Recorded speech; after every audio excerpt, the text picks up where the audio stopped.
네, 오늘 저희가 좀 깊게 파볼 주제는요. 요즘 아주 뜨거운 분야죠. 도심 항공 모빌리티, UAM입니다. 특히 이 분야의 선두주자 중 하나인 조비 에비에이션의 글로벌 인프라 구축 전략에 대해 자세히 살펴보려고 합니다. 네, 조비 에비에이션.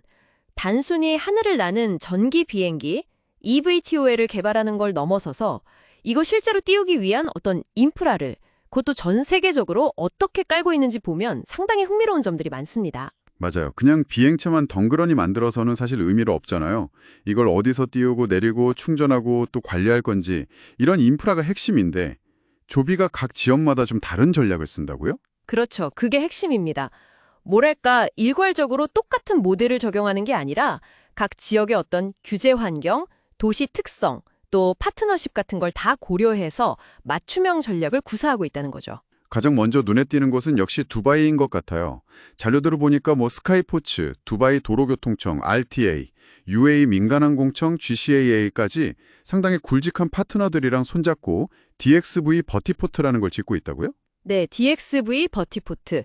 이게 단순한 이착륙장이 아니라 도시명 하늘공항이라는 개념으로 접근하고 있어요. 규모나 기능 면에서 훨씬 더 포괄적인 거죠. 도시명 하늘공항이라 구체적으로 어떤 점이 다른 건가요? 그냥 EVTOL 뜨고 내리는 곳 아닌가요? 그게 가장 큰 차이점 중 하나가 세계 최초로 EVTOL, 그러니까 전기 수직 이착륙기랑 기존의 헬리콥터가 함께 운영될 수 있도록 설계됐다는 점이에요. 이건 상당히 도전적인 목표거든요. 아, 헬리콥터까지요? 그럼 안전이나 관제 측면에서 훨씬 복잡해질 텐데요? 맞습니다. 그래서 UAE 민간항공청의 규제 프레임워크를 기반으로 아예 새로운 운영 표준을 만들고 있는 거예요. 단순히 시설만 짓는 게 아니라 운영 규정까지 같이 만들어가면서 이 분야의 표준을 선점하겠다는 의지가 강하게 보입니다. 표준 선점. 이게 두바이 프로젝트의 핵심 키워드 중 하나겠네요. 여기서 성공 모델을 만들어서 다른 중동이나 아프리카, 남아시아 같은 지역으로 확산시키려는 그런 큰 그림도 있어 보이고요. 정확합니다. 일종의 모델 플랫폼 역할을 기대하는 거죠. 기술적으로도 굉장히 흥미로운 시도들이 많은데요. 우선 착륙 패드, 그러니까 버티 패드부터 좀 달라요. 버티패드형. 어떻게 다른데요? 이게 모듈형 이중 활주 시스템이라고 하는데 EVT 제자리에서 수직으로 뜨고 내리잖아요. 근데 헬기는 회전 반경이 필요하니까 약간 옆으로 비켜서 착륙할 수 있는 공간을 같이 두는 거예요. 그러면서도 공간 효율은 높이고 또 긴급 상황에 대비한 독립적인 착륙 라인까지 고려해서 설계됐다고 하더라고요. 와, 상당히 세밀하게 설계했네요. 그냥 평평한 공간 하나 덜렁 있는 게 아니군요. 그렇죠. 그리고 충전 시스템도 빼놓을 수 없는데 그 스카이포츠가 제안한 스마트독 충전 플랫폼이라는 게 있어요. 이게 참 재미있는데 스마트 독이요? 어떤 기능이 있길래 스마트라는 이름이 붙었을까요? 일단 착륙하면 자동으로 전력이 연결되는 걸 목표로 해요. 사람이 일일이 플러그 꽂고 할 필요 없이요. 그리고 더 나아가서는 AI가 이 항공기의 배터리 상태나 다음 비행 스케줄, 또 전력망 상황 같은 걸 종합적으로 판단해서 가장 효율적인 충전 패턴을 알아서 관리해주는 거죠. 이야, 정말 공상과학 영화에 나올 법한데요. 착륙하면 알아서 충전되고 AI가 관리까지 해준다니? 네, 아직은 제안 단계고 개발 중인 걸로 알지만 그런 방향으로 가고 있다는 거죠. 관제 시스템도 마찬가지예요. 단순히 비행기 뜨고 내리는 것만 관제하는 게 아니라 아, 관제 시스템. 이것도 중요하죠. 네, 지상의 교통망 정보, 항공통신 데이터, 그리고 요즘 중요한 5G 통신망, 심지어 실시간 기상 정보까지 다 통합해서 관리하는 프로토콜을 만들려고 하고 있어요. 그렇게 되면 뭐가 좋아지는 건가요? 예를 들어서 특정 시간에 특정 지역의 지상교통이 너무 막힌다. 그러면 UAM 경로를 자동으로 좀 더 그쪽으로 유도한다거나 아니면 갑자기 기상 조건이 나빠지면 실시간으로 비행 가능 여부를 판단해서 안전한 경로로 변경해주거나 이런 것들이 가능해지는 거죠. 말 그대로 통합적인 교통관리 시스템을 목표로 하는 겁니다. 정말 하늘을 향한 도시구조 표준화를 주도하겠다는 야심이 보이네요. 진행 상황은 좀 어떤가요? 이게 그냥 계획만 있는 건 아니죠? 자료에 따르면 기초 말뚝 공사는 이미 대부분 완료됐다고 하고요. 2026년 1분기, 그러니까 내후년 초에는 초기 운용을 시작하는 걸 목표로 하고 있다고 합니다. 생각보다 굉장히 빠르게 진행되고 있는 거죠. 2026년 초요? 와, 정말 코앞이네요. 두바이가 이렇게 상업 운항과 표준화에 집중하는 모델이라면 미국 오하이오는 좀 결이 다르다고 들었어요. 거긴 뭐랄까 좀 더 기술적인 부분에 집중한다고요? 네, 맞습니다. 오하이오 스프링필드에 있는 NAMCE, 국가 첨단 항공 모빌리티 우수 센터라고 불리는 곳인데요. 여긴 이름에서도 알 수 있듯이 기술 인증, 시험 비행, 그리고 훈련의 허브 역할을 하는 곳이에요. 파트너도 좀 다르죠. 미 공군이나 나사 같은 기관들이 참여하고 심지어 경쟁사라고 할 수 있는 베타 테크놀로지스와도 협력한다면서요? 그 점이 아주 흥미롭죠. 경쟁사하고도 손을 잡고 인프라를 개발한다는 건데 그만큼 이 초기 시장에서는 협력이 중요하다는 반증일 수도 있고요. 여기서는 주로 조비의 eVTOL 기체가 정말 안전한지, 성능은 제대로 나오는지 이런 걸 검증하고 또 조종사 훈련, 나아가서는 생산까지 연계하는 말 그대로 기술 실증을 위한 테스트 베드인 셈입니다. 그럼 오하이오의 인프라는 두바이와는 좀 다르게 이런 테스트 목적에 맞춰져 있겠군요. 버티패드나 충전 시스템 같은 것들이요. 그렇죠. 예를 들어 버티패드 같은 경우도 다양한 기상 조건이나 비행 환경을 시뮬레이션할 수 있도록 설계되었고 곳곳에 센서를 내장해서 이 착륙 시의 데이터를 아주 정밀하게 수집할 수 있도록 되어 있어요. 아무래도 군사 규격 같은 것도 일부 반영되었을 가능성이 높고요. 데이터를 모으는 게 중요하니까요. 충전 시스템은 어떤가요? 베타 테크놀로지스랑 같이 개발했다고요? 네, 베타 테크놀로지스가 원래 전기 항공기용 급속 충전 기술에 강점이 있는 회사거든요. 여기서 개발한 DC 급속 충전 인프라는 단순히 충전만 하는 게 아니에요. 착륙해서 충전하는 동안 비행 중에 기록된 데이터 로그를 자동으로 전송하고 이걸 바로 옆에 있는 시뮬레이터와 연동해서 분석하고 또 그 결과를 조종사 훈련 데이터로 바로 활용하는 이런 통합적인 시스템으로 설계됐습니다.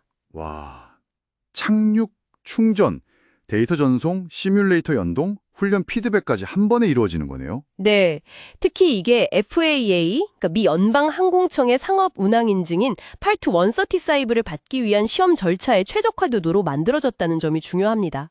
상업 비행을 하려면 이 인증이 필수거든요. 시뮬레이터 얘기도 나왔는데 이것도 좀 특별한가요? 네, 360도 몰입형 훈련실이라고 하는데 실제 조종사가 탑승해서 훈련하는 건 물론이고 AI 조관 시스템도 도입해서 같이 훈련하는 방식이에요. 기체에 달린 고정밀 센서 데이터랑 실시간으로 연동되니까 아주 현실적인 훈련이 가능하겠죠. 이걸 나중에는 민간 조종사 양성 플랫폼으로 확장할 계획도 있다고 합니다. 그렇군요. 두바이가 상업화의 전초기제, 오하이오가 기술 검증의 본산이라면 이제 세 번째 지역, 일본은 또 어떤 특징이 있을까요? 여기는 ANA 항공이나 도요타 같은 대기업들이랑 협력한다고요? 네, 일본은 아시다시피 도쿄나 오사카 같은 대도시들이 굉장히 밀집되어 있잖아요. 그래서 일본에서의 전략은 이런 복잡한 도심 환경에 최적화된 스마트 모빌리티 허브를 구축하는 데 초점이 맞춰져 있습니다. 스마트 모빌리티 허브요. 구체적으로 어떤 모습일까요?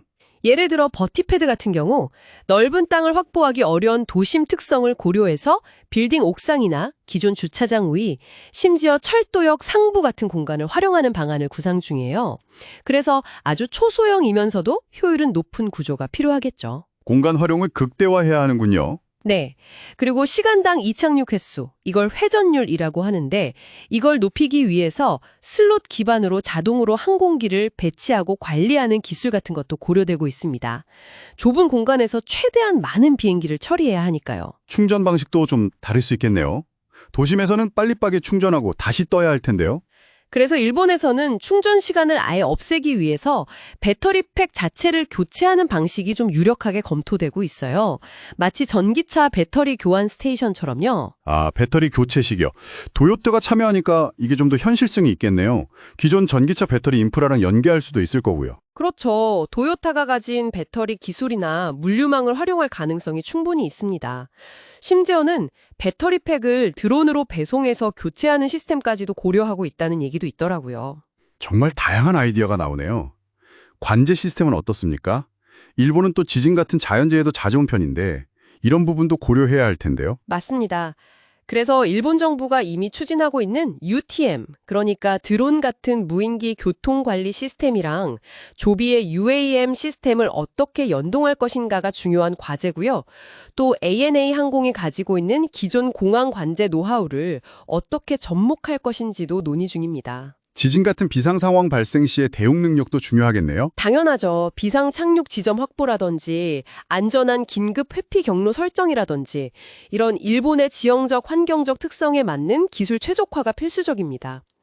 결국 목표는 기존의 지하철이나 버스 같은 대중유통이랑 UAM이 아주 매끄럽게 연결되는 그런 똑똑한 도심 이동 생태계를 만드는 거죠. 들어보니까 정말 조비 에비에이션은 단순히 비행기 만들어서 파는 회사가 아니라는 게 명확해지네요. 각 지역의 특성, 그러니까 두마이의 상업화와 표준화 요구, 오하이오의 기술 검증 필요성, 일본의 도심 밀집 환경 같은 것들을 다 꿰뚫어보고 거기에 맞는 UAM 생태계 자체를 설계하고 있다는 느낌입니다. 네, 정확히 보셨습니다. 두바이에서는 상업 운영 표준을 만들고 오하이오에서는 기술적 신뢰도를 확보하고 일본에서는 기존 도시 인프라와의 스마트한 융합을 추구하는 아주 명확하고 차별화된 전략을 보여주고 있죠. 결국 이 UAM이라는 게 성공하려면 비행 기술만 있어서는 안 되고 통신, 전력, 안전 규정, 도시 계획, 심지어 건축까지 모든 산업이 융합되어야 한다는 걸 조비의 사례가 잘 보여주는 것 같아요.